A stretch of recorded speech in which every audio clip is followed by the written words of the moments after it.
Hi, everyone. Thank you for joining us today. My name is Kayla. I'm on the marketing team at Wasatch Crest.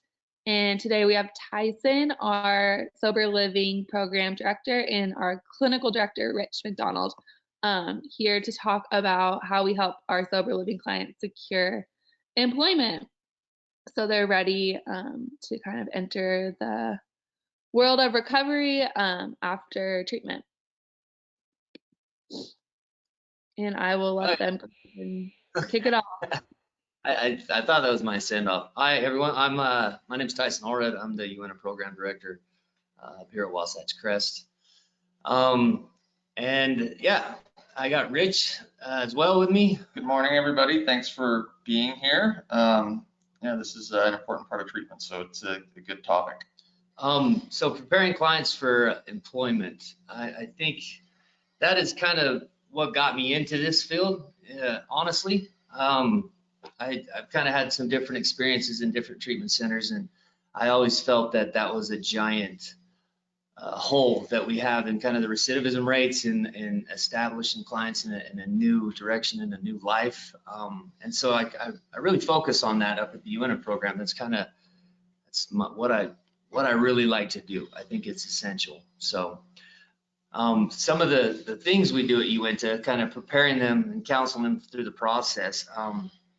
So in the Uinta thing, in the Uinta program, we have a packet we go through, kind of stages to develop and springboard this process, so it's more seamless instead of so daunting. I'm an alumni here at Wasatch Crest, and I remember when I walked out the door, I was kind of in panic mode when I didn't have supervision, and I was kind of in that limbo between my old life and my new life and how to navigate that. So what I do with the clients of the Uinta program is I have them create a resume, but first and foremost, we do a role play of an interview process, and I actually have their peers sit around and ask them tough questions and get the group to participation. I make sure that they're dressed properly, how they're sitting in the chair, body language, and I think essentially is crafting a great resume. I didn't have a really good resume when I left, and I didn't know how to write one. So learning these little tips on what's in a good resume, like, it doesn't need to include every job you've ever worked. I have them start to create a master list of, previous jobs they've had, so they can use that going forward. I like to list their accomplishments and their experience, how to put that on the resume, how to format that, and keeping the resume within like one page. I make them come up with like a target job, what they want to do, what they're good at, what they want to pursue in early recovery. And I once we get all that hammered out and narrowed down, I look at when I first left, I got a job at a greenhouse, and it was convenient. I could walk, I couldn't drive, and it was all well and good until I got my first paycheck. And doing that, I realized that being grateful for a job and an opportunity doesn't mean you need to be taken advantage of. A job is a job. And so what I learned is if I wasn't working out for that job, they would fire me, and I can do the same on the other end. If this is no longer meeting my needs or serving what I need to do, I got to have the courage to change it, but I change it with integrity. So I really reiterate that you don't have to be grateful for peanuts. I didn't get sober to just, hate my job, hate my life. That's not what we're trying to do. We want to, create a life worth staying sober for, in my opinion. I think, one of the things that makes this such an important topic is that, we talk a lot in treatment about creating connection and structure and accountability.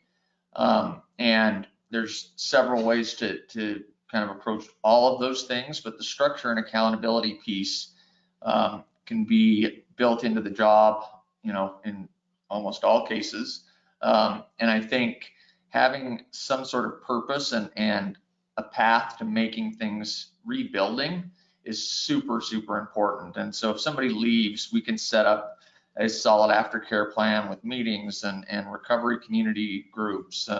And there's that piece. But the other piece is like being self-sustaining and being able to take care of yourself and being expected to show up every day and, you know, be part of society and your community and get back to, you know, your life. I think it's really, really important to feel like you've got some purpose every day when you wake up.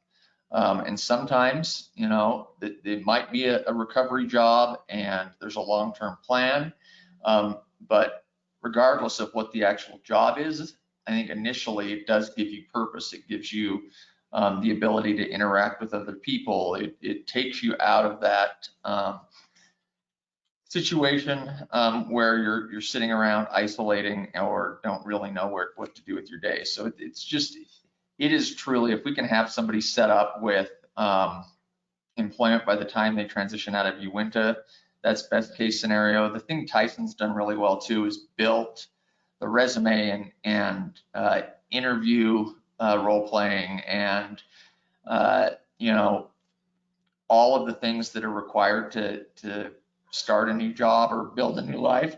He's incorporated that into his levels system up at Uinta, and it's super specific, and it includes SMART goals, and they know, you know, it might be 3 resumes a week are sent out, but they have a solid specific plan, and if somebody wants to work, I think Tyson's success rate on finding something that they can do is probably close to 100%, honestly. That's pretty good. And that's leads us into resources, you know, for employment. So I think that the best avenues for clients to secure employment. So I think the resume is huge.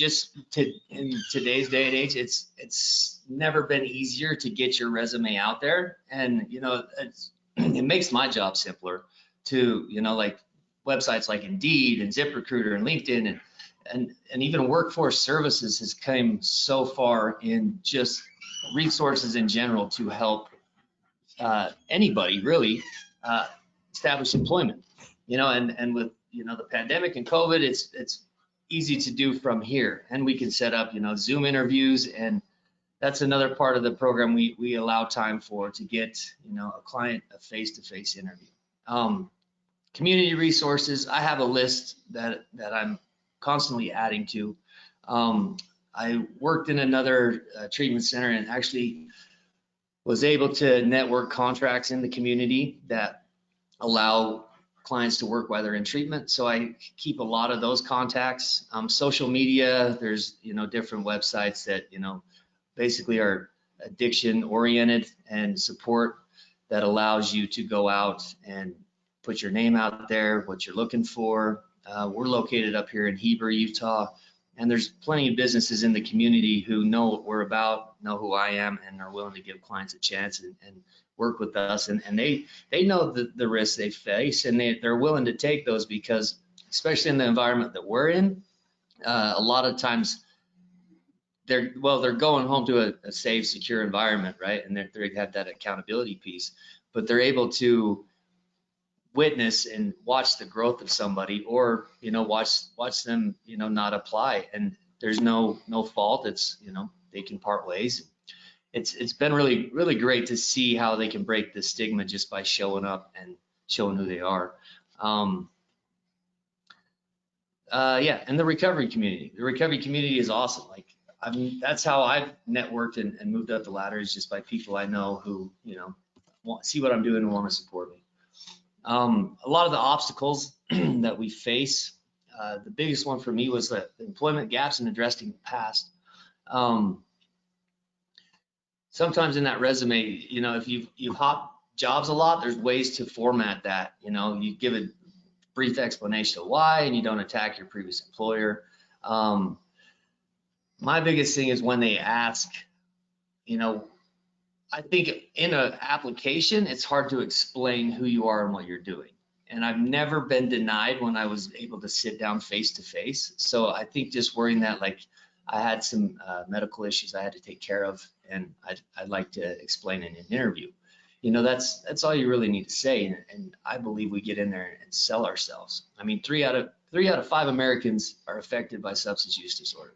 So being honest, I've found I can kind of read the room, but most times I'm just telling them where I'm at, where I've been, and what I'm trying to do, and they're willing to give me an opportunity. And that literally has worked for me. I just come in, I'm transparent, and they're like, all right, we'll give you a shot. And telling clients how to present themselves, telling them how to answer those questions. You know, I believe most people want to see people succeed. There's a few instances where I've read the room and it's like, yep, I don't know if she's gonna, so it's in that case, I go with the medical issue piece, and it's all about message training and how you present yourself. One of the things that made me think of too is one of the things that oftentimes Tyson will spend time on with clients is, how do you dress for an interview and just kind of the basics. But also one of the obstacles now is you pull up, you go on the computer, you Google, whatever job you're looking for. Usually you're directed to Indeed or one of the websites, right? You find the job, you click apply, you upload your resume, and you push a button, and then what? I think really coaching people to kind of chase it down and figure out who does the hiring. Is there a way I can walk in the front door and shake somebody's hand and not in the COVID days, but say hello and hand somebody a resume, and say, when can I set up an interview?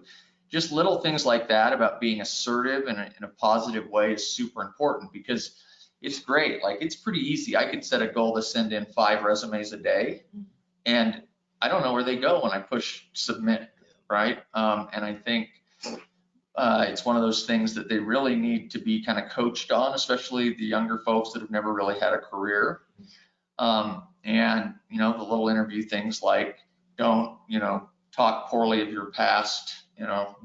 One of the past employers, somebody the other day, I was talking to him about trying to find work, and one of the questions was, why did you leave your last job?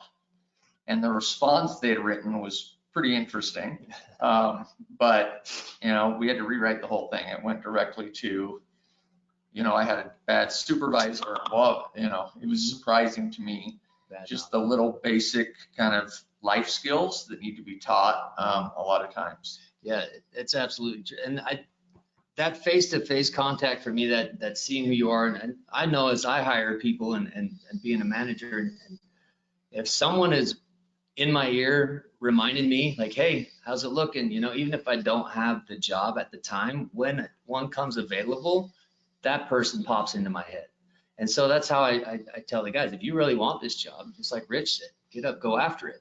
Let them know, find out who's the person who makes those decisions, and put your name out there. A lot of benefits. So benefits to this kind of goes back to what Rich talked about, but why it's important for clients to secure employment post-treatment. I got accountability, transparency, time management, that progression, the willingness to do these things. I mean, getting a job is hard, especially I think if you've sat in treatment for, depending on how long you've been here, I mean, I don't really have another word for it, but it kind of gets you soft. Work is work, and it's a different muscle group. I mean, it's even if you're going to the gym, when you're on your feet all day, or you're doing a labor-intensive job, it's hard. And getting a job to me helps me from getting stagnant, having too much time on my hands, being alone in my thoughts. It gives me purpose. All that. The recidivism rates from treatment in jails are staggering. And in 2017, I got it's 70,000 Americans died from drug overdose. And it's substance use disorder is costing the government $740 billion annually. And I think getting a job, and that's what I had to learn, is like, I've caused so much wreckage in society and community, and just with my substance use disorder, that actually getting a job is a small piece to start to give back to that, to be a functioning member of the society that, I was causing havoc in. Having a job helps you feel satisfied with yourself, allows you to gain financial freedoms. You get a regular paycheck. It's a sense of identity. When you walk up to somebody, one of the first questions they ask you is, what do you do? So just in society in general, that's how we treat it. We don't really ask, you know, what your hobbies are, you know, until we can really get to know you. It's mostly like your name and what do you do, you know. And so if I've noticed clients who feel that, you know, lack of worth when, you know, their job is, you know, not really where they want to be, or they're, hey, you know, or we'll hold on to those past labels. Say I was an attorney, you know, but now I've, you know, had some wreckage and lost that, you know, you still hang on to that title. Or, you know, I was a flight attendant, but now, you know, you're really not working. You're still that label. So I think having a job is really ties in with who we feel we are. It's the intellectual challenge, right? Like getting up, figure out a problem, learning a new skill. It allows you to meet people and network, and that's access to your community. So you can grow. That's kind of how my career has evolved, is by networking, meeting people, watching what I'm doing, seeing who I am, which allows me to know, oh, I know this people, which allows me to grow my job contact list because, hey, I'm trying to get guys plugged back in. Oh, I see what you're doing. They reach out to me and I can funnel that down. And that's just started from my access to the community. It's a platform for networking. It allows you to practice your social skills, your communication, your people skills in a healthy environment. Because we've learned all these negative coping skills for so long to function in the other society we were involved in. It allows you to giving back to learning. What did I write? Oh yeah, functioning in society again. Understanding the world a little better, work-life balance. I think that's huge. What we do is we push Paul treatment, and I hear that more and more, like just chomping at the bit to get back to life.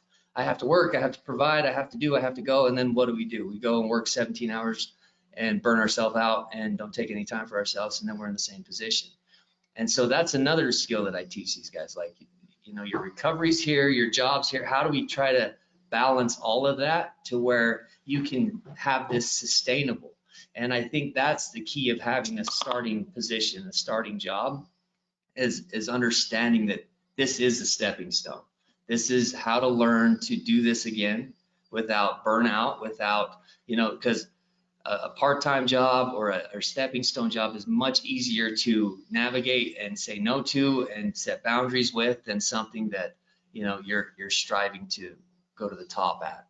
And like Rich said, that sense of meaning and purpose. Yeah. I think it helps with depression. It helps to get up and like I'm accomplished, and as a male, you know, or that stigma to get out, provide, you know, and it's, if you're not, you're less than, and you know, it's that battle that we really fight with. So I think all those purposes. And I think, you know, one of the things that I want to point out too is we've got this period of time where they've stepped away from their life, they're in treatment, they're doing what they need to do to get healthy.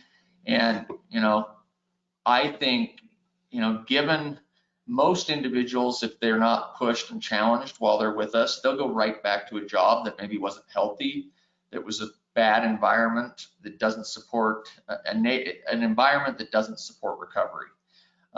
And really, it needs to be part of the bigger picture. The treatment planning should include, you know, a way for somebody to get a job that's in a better situation. What I've seen happen time and time again is I have to change, you know, a client will say, I've got to change jobs. It's not healthy. Everybody drinks, everybody's using.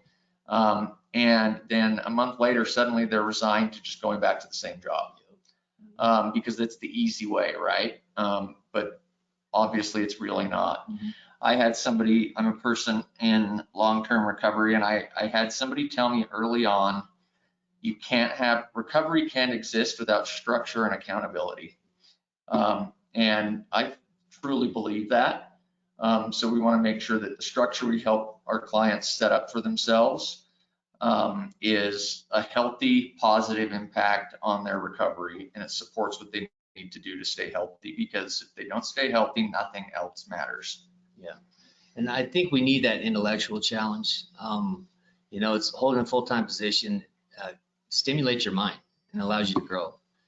Employment, I believe, is essential for my mental health. And allows me to meet people, boost my self-esteem, gives me a sense of purpose and identity, and contributing to something bigger than myself.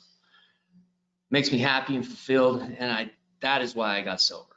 I really enjoyed like the journey of, you know, creating this new identity and this new thing and seeing what's out there. And it's time and time again, just like Rich said, we get to the end and the waves get big, it gets scary, and we go back to what we know. And I think in that first little bit when they're at Uinta, I get their true answer and their true path, what they want to do. And that's why the first 5 questions I ask them, what do you want to do when you're in this program? And normally I get where they want to transition to, where they want to live, and what they want to do with their life. And then, you know, the mountain of how that looks gets scary and they want to turn around. And that's how I see my role, is continuing to push towards what their interests are and how they want to create that. So I think that's the biggest points for me on finding a job. That's the reason. And you know, it's learning to balance, and I think that's only trial and error. And that's what I love when I get this opportunity where these guys can go and work and come back and do that in a safe environment, process how this is working, making sure they hold that these are the boundaries that I stay at work, because I have these recovery obligations to meet too. And it's having that integrity to follow through. So, and that, I think you can incorporate all of the sober principles and recovery principles in having a job and how you navigate that. You know, society doesn't teach us to be honest and help our fellows out, you know, but I've found that I do that in the workplace and it pays back tenfold. So that's how I see it anyway. Thanks everyone for coming and saying hi and hanging out. But any questions? Just as a reminder, you guys can ask questions in your GoToWebinar control panel, and we'll make sure Tyson and Rich get them answered. Rich or Tyson, if you want to move to the next slide, please. So we have a couple more webinars coming up in April. The first one on April 9th, we're going to be talking about problem drinking versus alcoholism and different treatment approaches to different stages of alcoholism. And then we're going to be talking about spirituality and treatment and recovery on April 23rd. And then no, I don't see any questions. So if you want to move to the next slide. That is our admissions phone number and our website, wasatchcresttreatment.com. So you can learn more about us there and call us anytime on that admissions phone number. It's 24/7. Also, we have a few different handouts in this control panel, so feel free to download them to learn more about us. But that's all I have. Thank you, Tyson and Rich. Thank you. That's good. Thank you guys. Have a good day. Have a good day.